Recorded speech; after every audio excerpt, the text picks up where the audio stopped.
In the United States alone, there are over 1 million injuries that occur as a result of prescription errors, causing thousands of deaths. With over 3.7 billion retail prescriptions filled annually in the United States, each pharmacist handles over 200 prescriptions daily. The potential for errors is simply enormous, and the risks are real, as 50% of prescribing errors are deemed dangerous and sometimes even fatal. The direct cost of these unfortunate preventable errors is estimated at $5.6 million per hospital per year. The currently available solutions for alerting and preventing prescription errors are focused mainly on drug interactions, dosage, and allergies. These rule-based solutions detect only a fraction of the actual errors and suffer from a high false alarm rate, leading to alert fatigue. MedAware has the answer. MedAware's solution detects a wider range of prescription errors with higher precision rates by applying a data-driven approach. Sounds good, right? But how does it work? When a new drug is prescribed by a physician, MedAware performs a real-time evaluation of the prescription based on big data analytics by detecting hazardous deviations from the prescription pattern of similar patients. These deviations are likely to be a prescription error. The software then alerts the physician of the potential error on the spot. Through this unique technology, MedAware is able to prevent more errors than its competitors. Amazingly enough, MedAware only has a 10% false alarm rate, significantly reducing the risk of alert fatigue. Research has shown that conventional alert systems are overridden by physicians in 96% of cases. Sometimes, doctors simply ignore the systems altogether. MedAware is led by an expert team with extensive clinical information technology and business experience. This will guide MedAware into becoming a leader in eliminating prescription errors in the United States and globally. My name is Gidi Stein. I'm co-founder and CEO of MedAware, and we leverage AI to prevent medication-related risk and save patient lives, obviously. Oh, see, look how I love the fact that you just went right into it. The pitch is so smooth that we could just start talking. And this is great. This is fantastic. It's so wonderful to see your face. It's so wonderful to see your face. And we were just saying this before I pressed record. So it's been 8 years. Seriously, has it been 8 years since I saw you? Yep, 2013. That's the most crazy. I mean, that's crazy. Oh my God, Yeah. that's like so insane. All right, so we'll start from the beginning of where are you located right now? Where are you based? I'm based near Tel Aviv in Israel. Okay. Luckily, we are almost a fully vaccinated nation, so we actually can leave our houses still wearing masks, but I actually went to the beach and was in a restaurant this week, which is like, wow, I haven't been there in a restaurant for like a year. Wait, Amazing. so all right, so I start with like who you are, but and I'm going to get to that, but I'm just curious. So you're watching the entire world, vaccinations. Some places aren't getting vaccinations. Some vaccines that are being pulled back because there's like problems with the vaccine. How is it now that you're in Israel and you're watching how you're starting to go back to normal, the new normal, and then yet you're still watching what the world is doing? What do you guys even think of how it's being done in Israel so well, knowing that there's politics involved in it, and then watching what's happening globally? Well, I think in general we're a paranoid nation, and healthcare is kind of a big thing here. And healthcare is centralized. That means that basically have 3 institutions that are responsible for the healthcare of the entire nation. So anything that is centralized is much easier to navigate, much easier to control.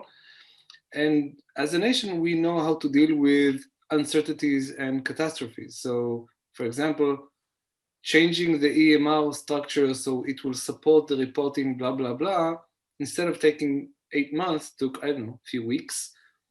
And we just do it. And you're right, there are a lot of politics related to it. Our politicians went to a very long way to bring the vaccinations. Here in Israel, we pay tons of money. We are donating data for the better use of mankind to understand how this works, who's not responding, who's yes responding, what are the adverse drug events, etc., etc. But we have been willing to take this upon ourselves because we understand the burden of the disease. I mean, I'm practicing physician. I see this every day in my hospital. And when you say patients suffocating to death just because of this terrible disease, and is that, why wouldn't you want to get vaccinated for this shit? I don't know. Yeah. All right. So we're going to go back to this, and we're going to dig deeper. But this is about you. This is all about you, and I want more and more people to understand who you are. So let's start at the very beginning. Growing up, before your job, before the job, before the business, before the education. Who are you, and how was it? I mean, where did you come from? Just like we want to hear your story first to get to know the person. Well, you know, I'm quite old, so if we go back to the dinosaur age, you know, then they became extinct, and then my pet dinosaur. So actually, I was born and raised in Jerusalem, which is a very special city to live in, because you have like 2,000 years of culture sitting on your head, and like 4 different religions in your background all the time. And it's, you know, everything you step is like a zillion years old, and so and this comes with the territory. So when you're talking about history, you're talking about, oh, the Romans, yes, we found a Roman coin here. So growing up, basically a very, very nice childhood, but and in Israel, you know, everyone has to go to the army, so I was there for several years.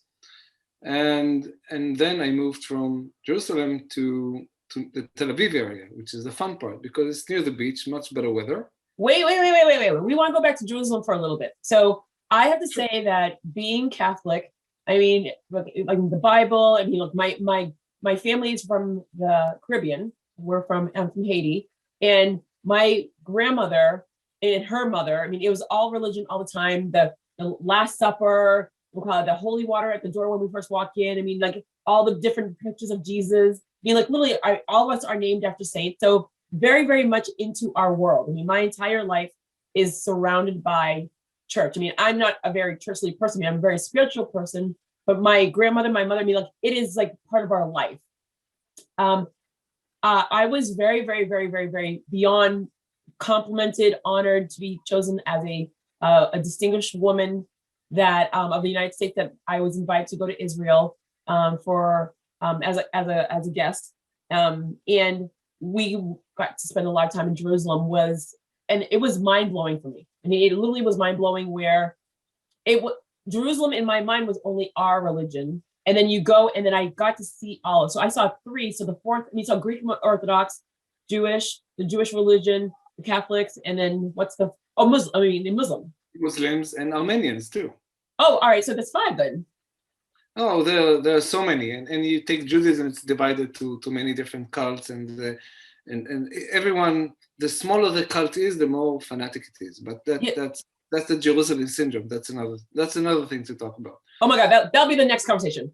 But so for me, it was just like so beautiful because I got to see. I went for runs every single morning, and I got to meet and see every single people of all different religions, all cohabitating in every single way.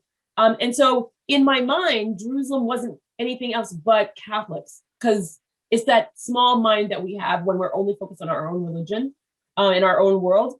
And so when you're younger and you're growing up in that area, I mean, did you have siblings and things like that? But how was it how are you engaging with everyone? Because there's just so much content being thrown at you naturally versus like being forced upon you. So let me give you maybe 2 examples, okay? Mm-hmm. One is that I think maybe 1,000 yards from where my parents lived, there was this very old monastery, basically 1,100 years old. Yeah, it's like from 600 AC. And it is, the monastery is in like a big place with lots of olive trees. And this was our playground, right? You know, went down with my dog, took my playground. We went, you know, to catch all kinds of stuff. took some olives. You know, the Arab farmers came every year to gather the olives to make oil, and you know that was the normal stuff. And you see all these olive oils, and then you understand that this monastery is basically based here because this is where they took the wood for the cross of Christ, right? And you know, this is just our playground. You know, you don't even think about it. And you know, and when you think about these olive oils, you never know how old they are because it's impossible to know because they're empty inside, they're hollow, so you can't count. So it's very difficult to know how old they are. But they're hundreds and hundreds of years old, and you know, they may be there when Jesus walked there. So you have no idea. But this was our playground, so we didn't know. And the second story was that when I was 11th grade, because I knew English, I was at the summer vacation. I got a very cool job because I was a translator to a Swedish girl that was measuring and reconstructing archaeological sites in Jerusalem. So we worked in the southern wall. There's the western wall, the Jewish holy place, the Wailing Wall, and there's the southern wall that was already covered. And there they dug up, and we came after it and measured stuff. It was a very cool job to do in the summer because she was very pretty and she talked only English, and I was you know, a teenager looking like that. But anyway, so we were walking there, and suddenly I was in this pit, and I found burned olives inside.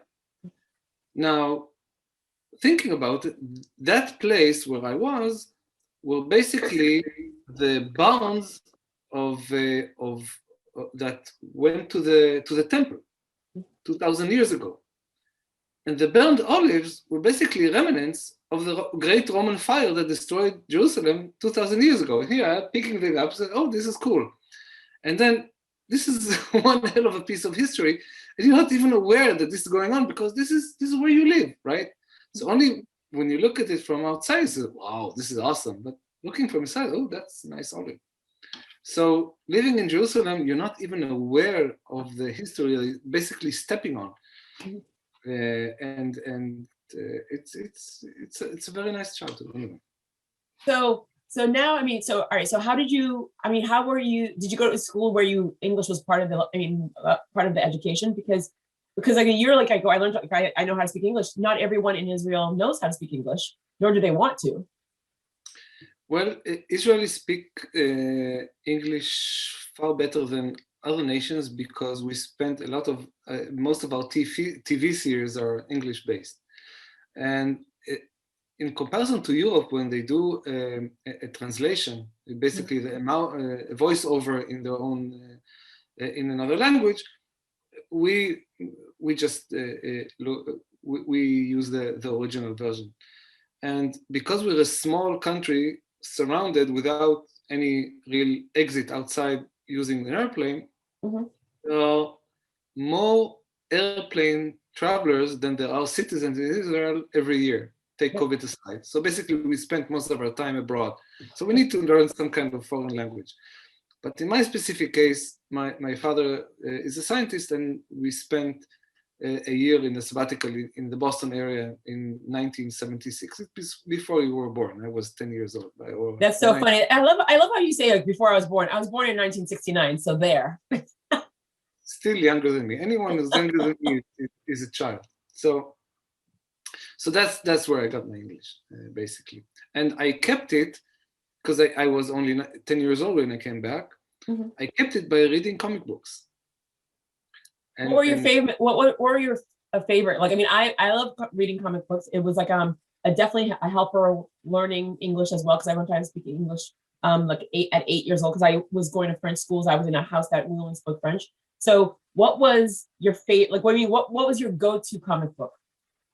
Peanuts #1, Calvin and Hobbes #2, Dennis the Menace, the old versions, obviously Tintin, the English translation, Asterix and Obelix, the English translations, and I have a wide set of comics, but I couldn't get my kids to follow this lead, but whatever.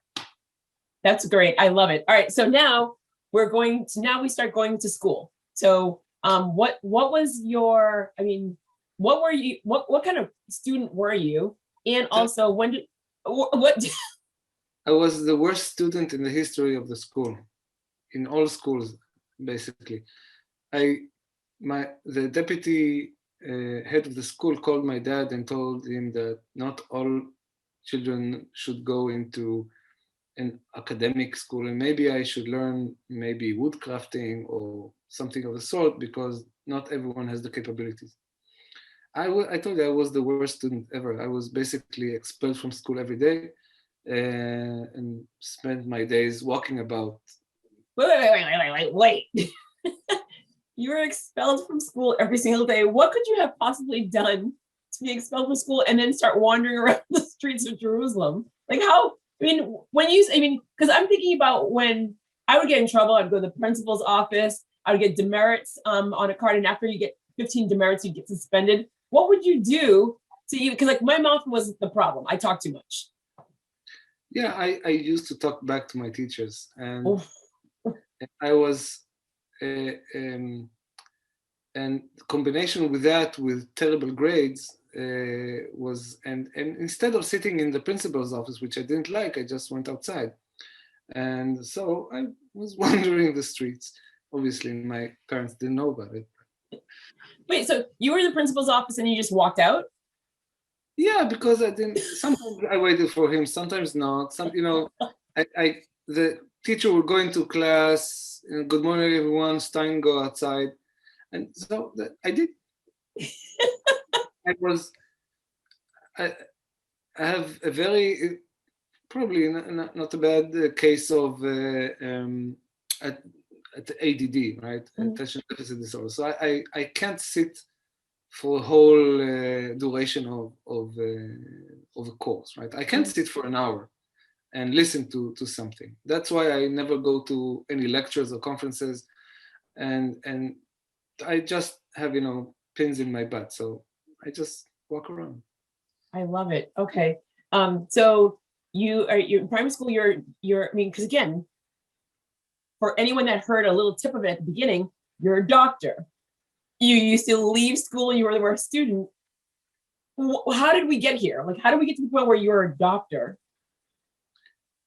Well, I sometimes wonder about that myself. But at some point, I was really near the end of my study. I think it was 11th grade, and there was this PTA meeting. So my parents actually had to go and meet the teachers. And they fought between themselves because none of them wanted to go, because they knew they're going to get bad shit from my teachers. And then my father came back and he was in complete shock and told me, I talked to your teacher and your English teacher, and said, you're the father of whom? Is he studying in the school? And then my mother remembered that she didn't buy me any notebooks in the last 3 years. And this was the aha moment that something is wrong. And basically, I was so ashamed of my dad. He never yelled at me. He just looked at me like that. So, oh my God, I'm. Wait, I'm so confused. Wait. So you had no books? No, where you write things down. Yeah. I cannot read even my own handwriting. I draw stuff. I throw stuff. I don't actually summarize what I don't listen because I don't care about. So I wasn't a very good student, if you got the sense. But in the last grade, I understood that if I want to pass any examinations, I need to start studying. So I sat home and started studying. And every quarter, my grades came a little up. And so at the end, I could pass high school. And then I went into military service, and when I came out, I had the opportunity to do something like a psychometric exam, which is like a prerequisite. So that went quite well, and this got me into the university. And then I started learning math and computer science. And I liked that, actually. Started working in a few failing startups in the early 90s. And at some point, I had enough. I thought, why would I work for something I don't really believe in? And the life expectancy of a programmer is short of 40 years old. And why would I want to do that? Even though I was quite good at it. Mhm. So I thought, let's find a profession that experience actually matters along the way, and I'm doing something meaningful. So I thought, well, why not be a Okay, doctor? wait. So wait. Let's pause there for a second. So what was that moment that you were? I mean, your parents came in, you were doing poorly, and then all of a sudden you're like, I go, it's time for me to start elevating my grades. What happened? Was it a talk from your parents, or did you just decide I'm kind of tired of being the dummy in the class because I'm not dumb, and all of a sudden I started studying?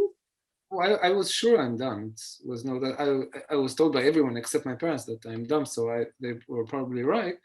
But and but the way my dad looked at me, I was so ashamed that I had to do something about it. It's that embarrassment that That's usually the kicker for a lot of people. And then so in the military, because like I mean, the way that you grew up and the way that you were in school, and then just like kind of like I'm just gonna take control. And even though that embarrassment, the military is not easy. I mean, as we know, I mean, and everyone knows the military in Israel is like, I mean, like you guys are just on fire, on charge, I mean, on point. And so you're being told what to do now. So here's the thing. You know, I have a very good friend who was in the military in the Soviet Union and later in Russia and later in the Ukraine. That's really difficult work. You know, he didn't see his house for 2 years and he was like stuck in the middle of nowhere in Afghanistan for several. That's really hard. Israeli military, you know, every weekend you go home, right? I mean, it's not such a, I'm not saying it's a piece of cake, but it's not such a big deal. And discipline is not one of Israel's virtues, right? We don't take crap from nobody. So I was probably not the best soldier, and probably I think I was court-martialed 15 times because my clothes weren't ironed enough or there was a dent. Once I got even court-martialed because I saluted in the wrong hand. So, you know, in the middle of the night, the military police stand up and you know, I was an officer, so he had to salute me. So I saluted with him in the wrong hand because I had the bag on my hand. He said, "What? You're saluting me with the wrong hand." I said, "Okay, I'm sorry. I was saluting with the right hand." "No, this disrespect. I'm going to give you." I said, "Okay, do what you want." So he did. But and even I got once court-martialed because I didn't shave. Now the nice thing about it, I didn't shave at all at the time. I mean, I didn't have to because I very late puberty. So, you know, so I hung it in my military office. Someone thinks I have a beard. It was really nice. But you know,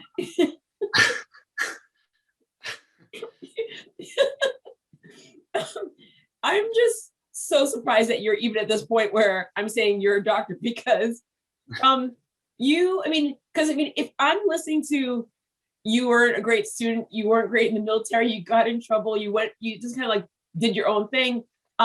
Everything that you're saying right now is like, oh yeah, of course an entrepreneur. This is an entrepreneur. But if you have patients and they're hearing something like, I wasn't good here, I wasn't good here, are you a good doctor? And how did you even get to being, I mean, what kind of doctor are you? How did you get to that point?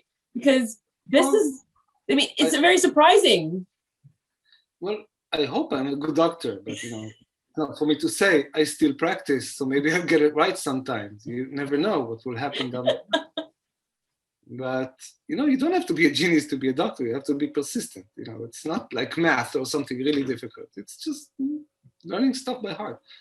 If you tie a donkey to the door of the medical school, you get a doctor at the end of the day. You just have to get in. Once you get in, it's very difficult to get out. But once you get in, it's not such a big deal. I just love, you know, you remind me of my cousin because my cousin's a radiologist and he's been a radiologist for years and he's very well known in New York and he's in Florida now and he's in a private practice and he's just like he's just like you were like I go it's not, it's like a doctor, it's no big deal. I'm like are you kidding me? I'm like he's like it's no big You can be a doctor if you really wanted to be. But that's true. It's perseverance more than anything. But you know, I was the oldest medical student in Tel Aviv University. I mean, already I had wife and kids. You know, I had to support the family. I continued working full time in startups because I had to support the family. So I just didn't go to the lectures. I went to the exams and to the dissecting room and into the clinics later. And I really liked it. I mean, I think it's the best profession in the world. I really do. And so then I became a doctor, and then I thought, you know, what do I want to do next? So I thought I'll go into internal medicine. Why? Because for me, that's the only real medicine that exists, because that's, you're solving riddles. You need lots of expertise to solve riddles. If you're a surgeon, you just copy paste or cut and paste or cut and not paste. But if you're in internal medicine, then you know, you look at the patient, you don't look at his foot. You look at the patient as a whole and try to decide, you know, have a dialogue, have a conversation, have a relationship, and then try to help that patient. So this is the stuff I like to do. And so immediately afterwards, I was nominated as the deputy head of staff in one of Israel's leading hospital departments. And I also like to do research, so I said, okay, so let's do a PhD, because then it will help me. You know, I like to research stuff, so I did a PhD in parallel to all of that in computational biology, basically taking the stuff I like to do, medicine, biology, and math, and combine them together in some understanding how can we help breast cancer patients respond to different biological treatments. And this was all kinds of interesting modeling and my first experience with real data, with real clinical data at large scale. And following that, I started also teaching medicine, which is really the stuff I really like to do. And all kinds of bizarre courses, anywhere from molecular imaging to the bearing of bad news. So that's also stuff I have to do and still practice. And you know, life was good. I couldn't complain. I did the things I really like to do. But that changed suddenly a few years back when here in Israel, a 9-year-old boy died simply because his primary care physician clicked on the wrong entry in the Pull-up menu list and gave him the wrong drug by mistake.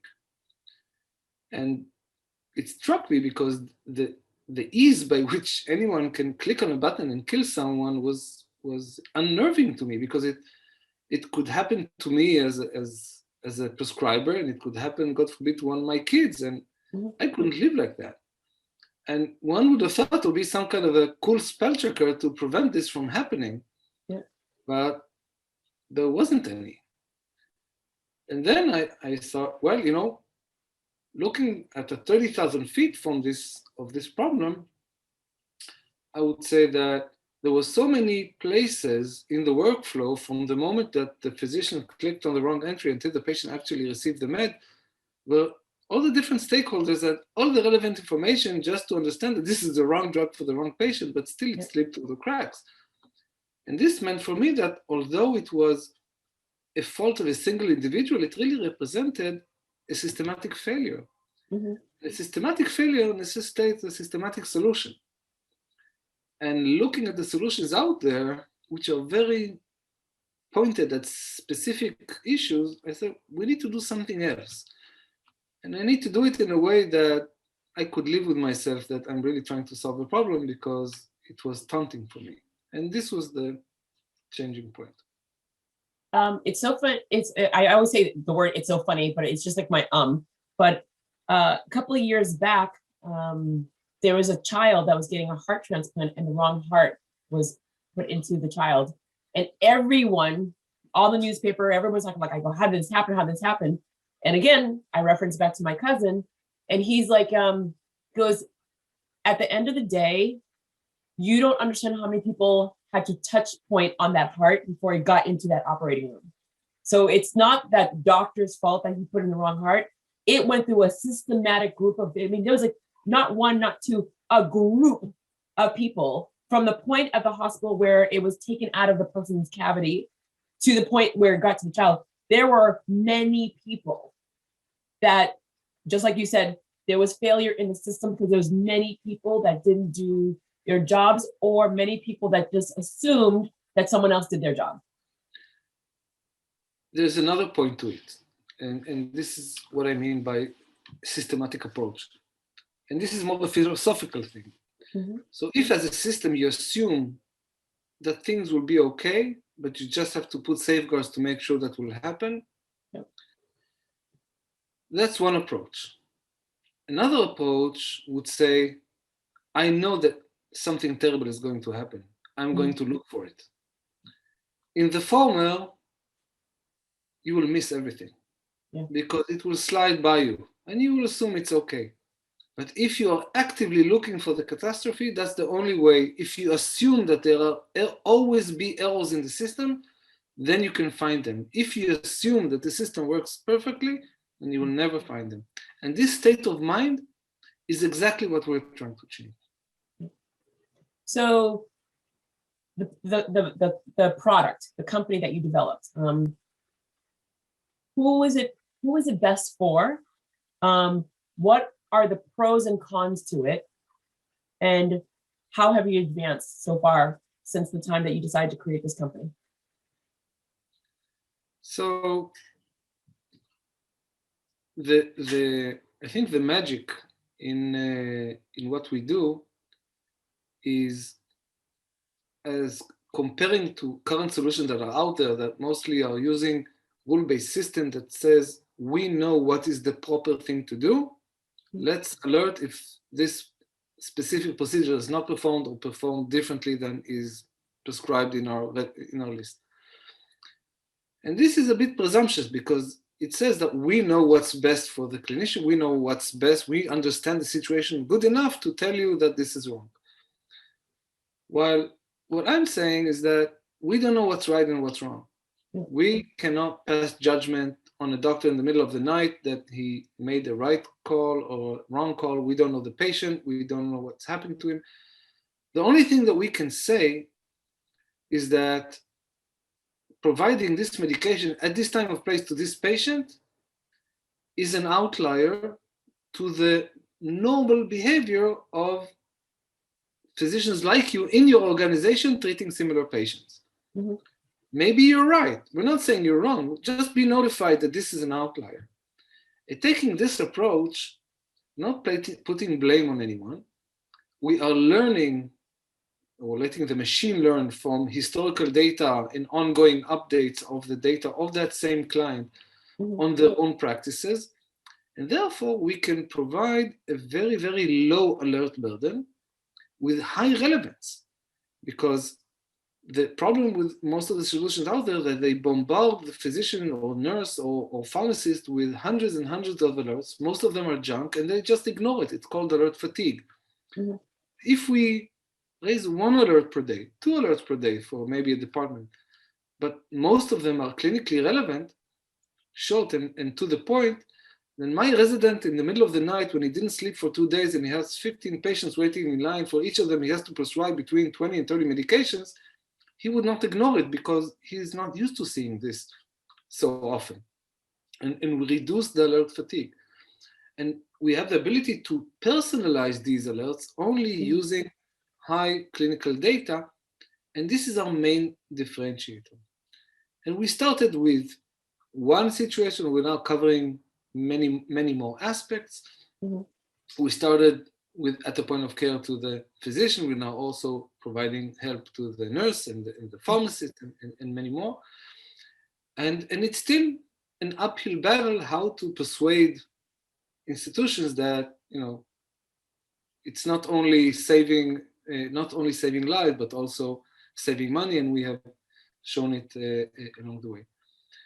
And you know, life is surprising. You never know what to expect. And we went hospital route. We tried to sell directly to health systems, and slowly but surely we made progress. I think we're covering now more than 40% of the Israeli market. We have some early adopters close to contracting in the US, and some very nice academic publications from Harvard, from other places. We did a lot of work to really validate both clinically and monetarily our solution in multiple dimensions and ways. But suddenly came an opportunity from a different angle that we didn't even think about, which is a medical device company that says, we have a smart device, put your smart engine inside our smart device to make them smarter. And basically say, well, why would that make sense? I said, yeah, it does make sense. And it came to us completely out of the blue, and suddenly became a huge opportunity to us, because now we're partnering with a Fortune 500 company on large scale and global-wide future distribution of a joint product that will provide safety at scale, not necessarily to the physician in this specific case, but to the nurses when they are giving the medications to the patient, with a very high added value that is based on our algorithms and the way that we operate. So need to keep an open mind. I almost missed that meeting because I said, what do I want to do with a medical device company? We have our own shit to deal with. So, well, no, you know what?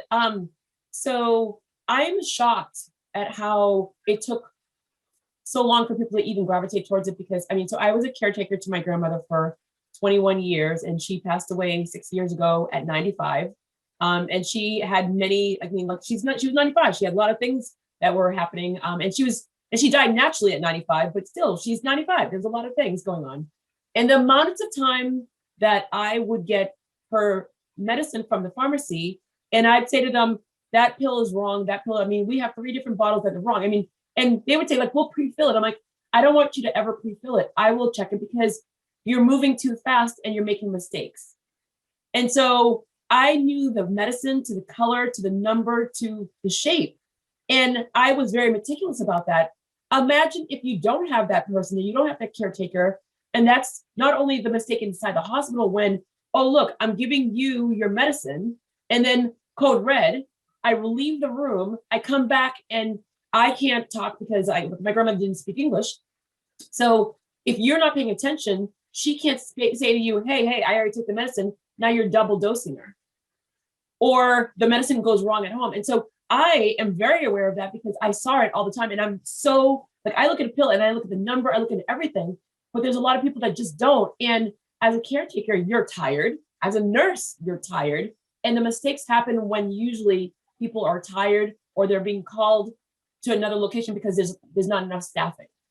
And so for me, when you're telling me that people didn't gravitate towards this earlier, there's studies, there are reports. There's lawsuits against this same situation.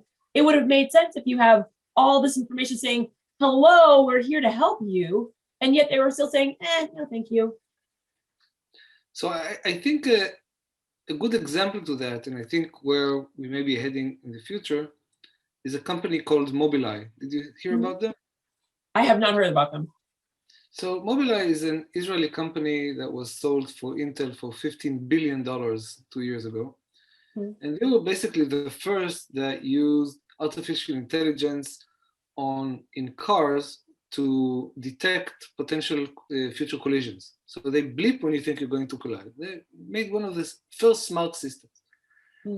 And they've been around for many years, and they couldn't sell, rumor says, right? And then they didn't understand why people wouldn't spend $300 or $200 to save their own kids. It doesn't make sense. Yeah. Exactly the same analog. Why wouldn't you pay, peanuts to save your patients? It doesn't make sense. And then they coupled with a very large insurance company that said, well, you're actually de-risking our liability claims. So let's do this. Any customer that will implement the Mobileye technology will get a discount of $200-300 of his car insurance every year.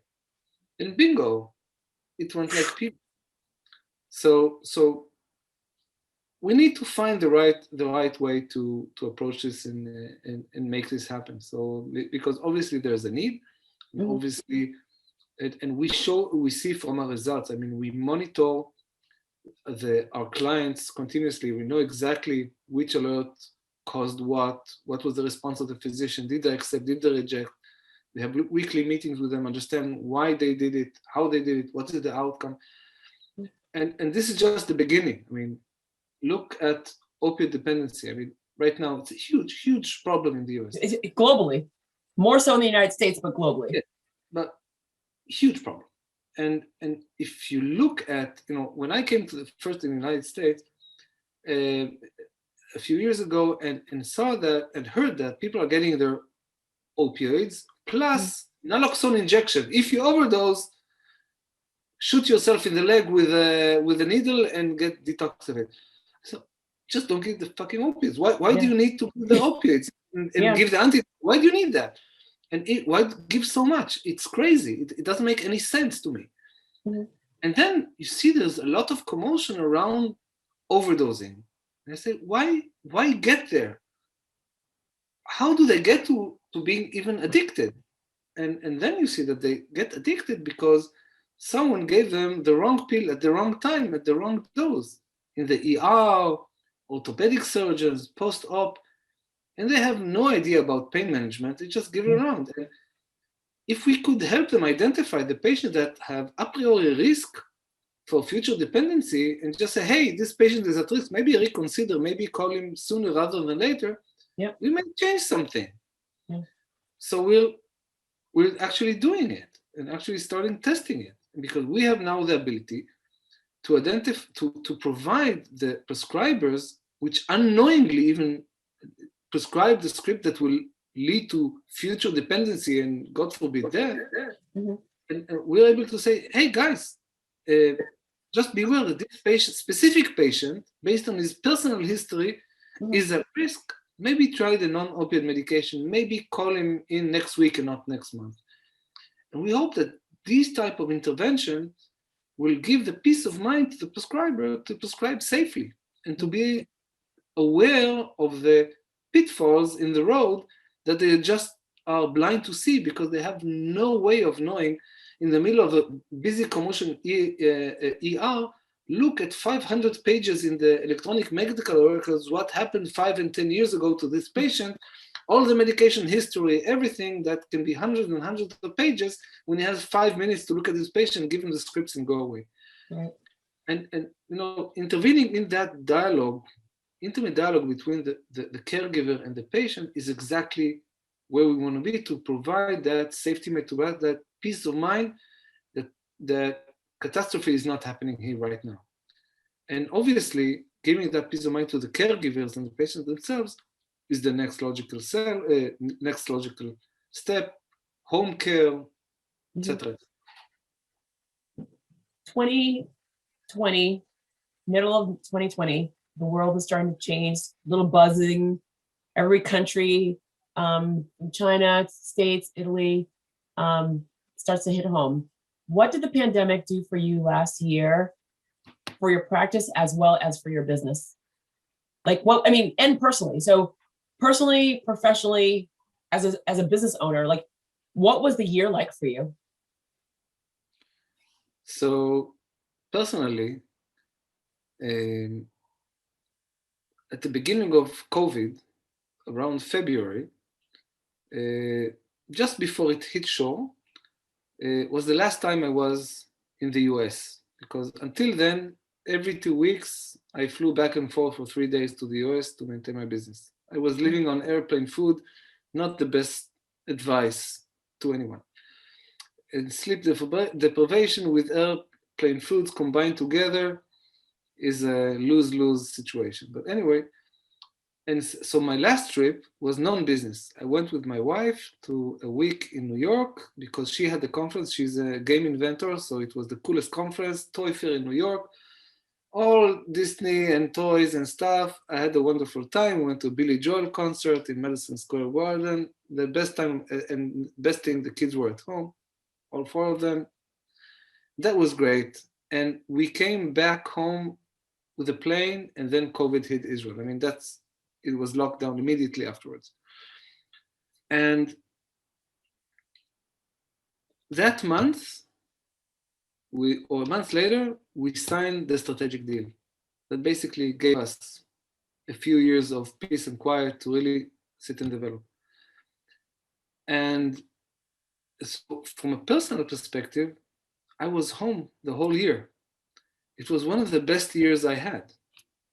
Kids, wife, having breakfast together, things I because I had to rush to the office, rush to the house, things that I didn't think would happen. It was really a great year. I'm sorry to say. You know what? I have told everybody. I mean, I'm with you. I had a great year as well. And I tell people, I'm like, be grateful. Don't feel bad, because I know it wasn't great for everybody. But I have to say, you have to be grateful, because these moments. I mean, did you ever imagine in our lifetime that not only a pandemic, but for everyone to go back to the way that we grew up years ago, where you just enjoy the simpler things in life, like Zoom. Like Zoom. No, just like being at the table and having, I mean, come on, what was the last time you had, a meal for a week with your children, other than on vacation, maybe? Well, it's a challenging feat. Just 2 days ago, all 4 of them, with their siblings and their spouses, surprised me that they're coming in 20 minutes for lunch, and the refrigerator was empty, and my wife was out of town. That's challenging, right? And they are like locusts. They eat the walls, and they're teenagers. You have to prepare everything. So I have to get the grill run. I have to stop everything I do. So having 4 kids is not the easiest thing. So anyway, it was a good year personally. Professionally,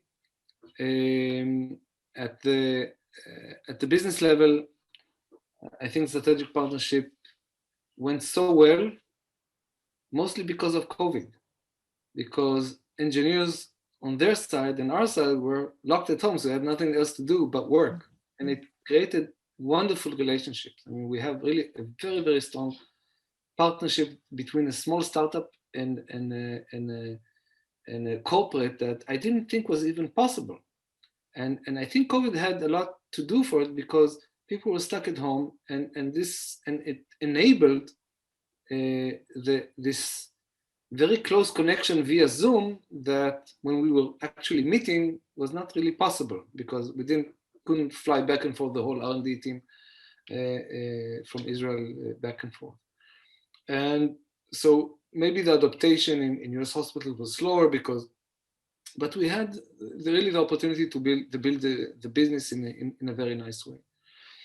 In terms of practice, so as principal, I don't do private practice. I work in a public hospital. I don't have private patients. I don't believe it's the right thing to do, but that's my own thing. And it was very interesting time in the hospital as well, because of COVID, we had to work. We actually took to the extreme the way that we work in daily routine, because we work very, very efficient. And by that, I mean that instead of the 100% plus capacity of internal medicine departments in Israel, we usually have less than 70. Now with COVID, we even went down, because the turnover was like 50% every day, because there were designated departments for COVID patients, and we were not. So we had to take all the burden of the hospital on half the number of the beds, and that went very well. So it was a good year on many fronts, and I look forward for even a better year now that I can actually go to the beach and be at the restaurant, which is always nice. Have coffee with my wife at the beach Friday morning is sacred. So I want to rewind a little bit to the hospital.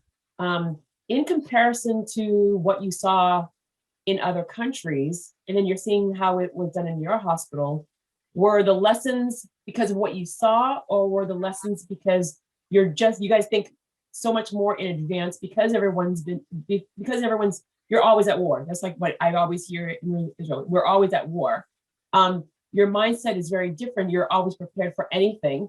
So was that the case, or was it because you were watching what other people were doing incorrectly and you guys decided and created ways and paths to make sure to mitigate the deaths, mitigate the amounts of people that were sick? I mean, so what were the learning lessons for you and your colleagues? So I think the good thing in Israel is that it's not every hospital for itself. There is, it's rather centralized. So the methodology is nationwide. And there have been ups and downs. For example, the first COVID patients came in from abroad. They were on a ship near Japan, and they were the first COVID patient. They were flown over to Israel, and they in Sheba Medical Center, which is, I think, the largest medical center in the Middle East. I think it's a 1,700 bed tertiary hospital, took upon itself to be the role model and put really endless amounts of efforts and resources in creating and understanding the environment on how to treat COVID patients. Telemedicine, remote monitoring, all the startups, gathering together, lots of government funding, really going on a limb, on an extreme to try everything and see what works. And this was like a human laboratory. And we had the fortune, because we were a small country with only one entry and exit, so the number of patients grew not so fast. So we had the capacity to learn as we go along. Still, we had some difficult times, but at no point there was a patient that we couldn't find a ventilator for. Up to a point that we sent, elite units and our, secret service to find masks all over the world and respiratory machines all over the world, just trying to make ends meet, because it was a national catastrophe. It wasn't something that was, that's the problem of hospital X or hospital Y. Yeah. I think applying these resources, even though sometimes it was too much, it's better to overkill than to underdo. So the end game is that we were each of us had the masks, we knew what we were doing, and the hospitals were overcrowded only for short periods of time. But it was still an interesting ordeal anyway. As an entrepreneur, there's so much here because you wear two hats, and two hats that have been in the forefront of this pandemic: being a business owner, startup, innovator, and being in the medical field. For anyone, so I'm just going to switch over to the business side. For anyone that is at home and they have been watching tons of webinars or podcasts, listening to podcasts, and they have been deciding to add certificates because all the universities were closed. And so they were only able to get people to sign on because someone's like, well, I'm at home, I'm going to sign up for a certificate because I would have never had the time before to take classes. But for anyone that's thinking about contemplating starting a business, what would you say to them? Because you were in military, technology, medical. You could have stopped right there. You decided to start a business because you saw a pain point. What would you say to anyone that is thinking about starting, but they're overwhelmed and they have a job that pays well, and they see something that they could fix, but they're kind of hesitant? What would you say to that person or persons? So I can only state from my experience. So there was a gap that I didn't get into between the aha moment and the actual doing something.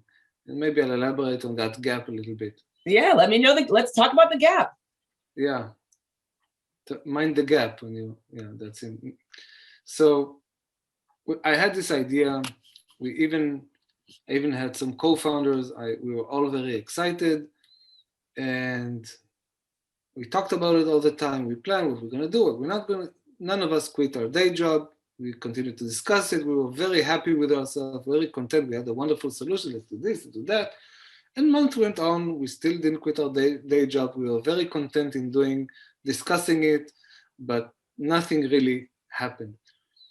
And then at some point I was invited by a friend of mine for a delayed video conference of TED, TED Talk. So like a 7-hour difference. So he bought the rights and showed it like 8 hours later. So it was daytime in Israel. So it was the weekend. I went for 3 days to see the TED with like 50 people. And we had like brainstorming afterwards, and it was really a wonderful experience, because for me it was a get away from the normal routine. And I sat there and saw one lecture after another, one lecture, and I usually can't sit too much in lectures. And I thought, wow, these guys are really changing the world, and I'm just bitching around. What am I going to do about it? And then when I came back, that same Sunday evening, when I came back, in my inbox, in my Gmail, there was an application for Mass Challenge. I didn't know what that was. I said, well, let's do something about it. And then I told my boss at the hospital, I'm taking leave of absence of 4 months. Bye. Okay. And I have to say, he was quite supportive. So I took my wife and kids for 3 months. They joined me most of the time in the summer break. And I left everything I did, took all my life savings, and went to Boston. And this is where we met, 2015.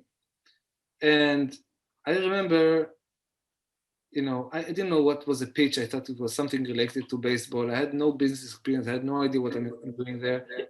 But one thing I did, I met more than 200 individuals every day and asked them what I should do and what they're doing. And I learned what is a business plan, what is a pitch, how to perfect it. I didn't know what's networking, and you gave me a challenge, come back with all kinds of business cards and talk to people you don't know. I said, why should I talk to people I don't know? What do I say to them?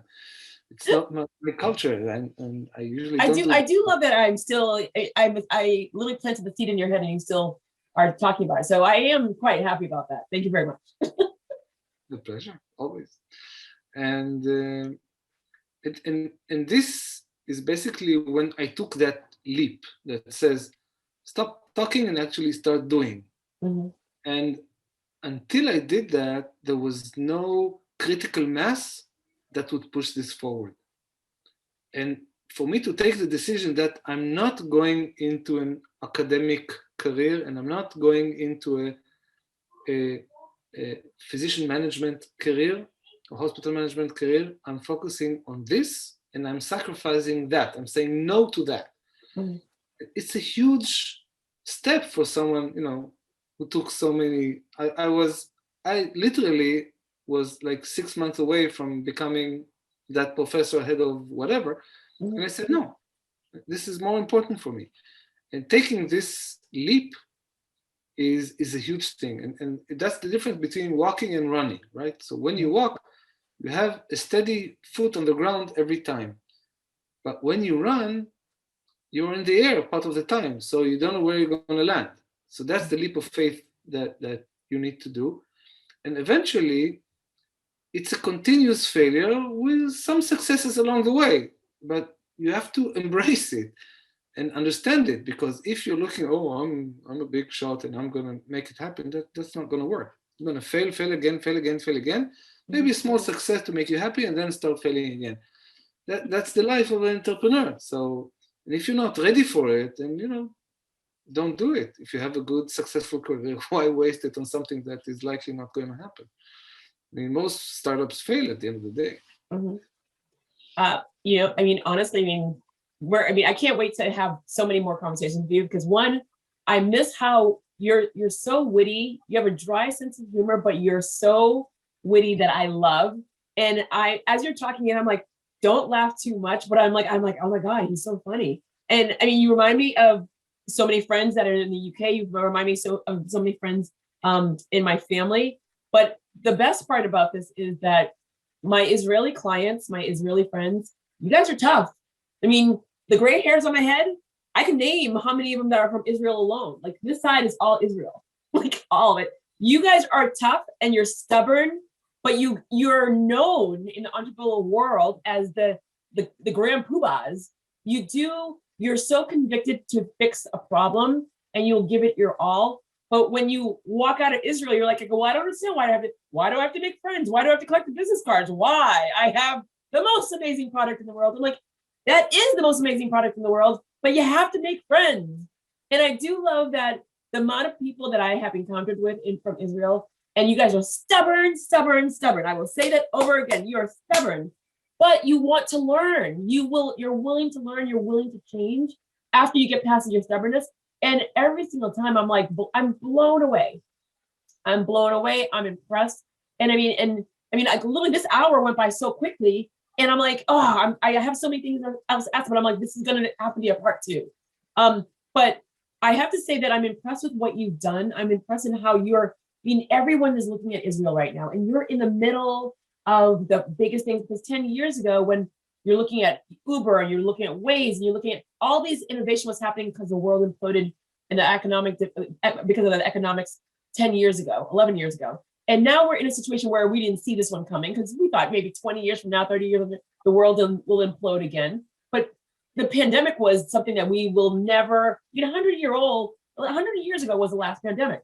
So you're in the middle of Israel, you're in medical fields. I mean, you are in it and you're just like, I had a great year. Like, that's the best part out of this conversation for me, where you couldn't be any more inside of it other than if you were in China and you're like, great year, good year, which is. I can only state our late Prime Minister and President, Shimon Peres. He basically built the country. And there's a story that says that when he visited the House of Lords in England, and they asked him, how come there's so much innovation in Israel? He said, well, chronic discontent. And I love it. Chronic discontent. I love that. So that's very much true.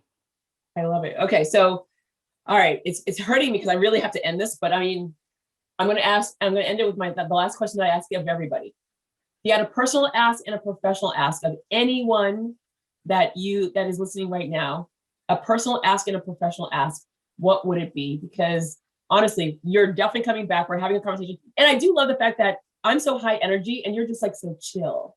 And you're my friends. And you're one of the people that I adore so much. And you tolerated me where I'm like, energies, I want this from you. And you were like, okay. Okay, Jodi. Sure. Okay, Jodi. Okay, so if you had your personal ask and your professional ask of anyone that's listening, what would they be? 2 answers, please. So a personal ask would be, whenever you are taking medication for yourself or for your loved ones as a caregiver, always ask the physician or the pharmacist, what is this drug? Why am I taking it? Why should I worry about it? Is this really necessary? And actually look that you receive what you are supposed to receive. That's the personal question. The professional question would be, when you go into that specific physician office, you would say, am I protected by MedAware in your organization? That's it. I like it. Again, we start the way that you're ending. Pretty simple, very clear cut in every single way. All right, wait, we have to ask. All right, I have a final question. Gidi, what does your name stand for? Who gave it to you? And your parents see that you are where you are right now. What do they think from the kid that, oh my God, we're humiliated going to school, who's going to go and hear the bad news, to where you are now? Your name and So- what does your family think about who you are now? So my name is basically short for Gideon. That's the long name. Which is one of my favorite names. Yeah, but goats and stuff, so it's not very popular, and it's a long one. So anyway, my big brother, when my mother was pregnant, he said, I have a friend, his name is Gidi, I really like the name, can I name my brother Gidi? So yeah, why not? So that's the origin of my name. Regarding the stuff, so my dad never doubted me. He thought, even though I thought I was an idiot, he always believed in me. So it was no surprise for him at all. But my mom, she's an ex-nurse. And when I told her that I'm going to medical school, she told me, you're an idiot. But I think they're okay with it by now. Oh my God, I adore you. I absolutely adore you. Thank you, thank you, thank you. I mean, you're phenomenal. I mean, and I asked you a while ago, and you're like, I go, all right, and you're like, I'm still stalking you because I want to talk to you. So I can't believe it's been so long that we haven't spoken. We see each other. I know social media makes it easier where I can see what you're doing and what you're up to. But I do love that. Doesn't replace a cup of coffee. It doesn't replace a cup of coffee. And it was a shame because when I was in Israel, they had us on such a tight schedule that I couldn't see people that I know. So I can't wait to go back to Israel because I have many of people that I adore and I want to see and I want to hang out. And also I'm always invited to be part of the virtual tours and to talk about my experience there.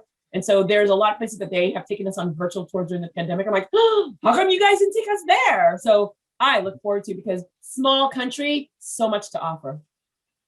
Thank you. Thank you, my friend. I will talk to you soon. Looking forward to it.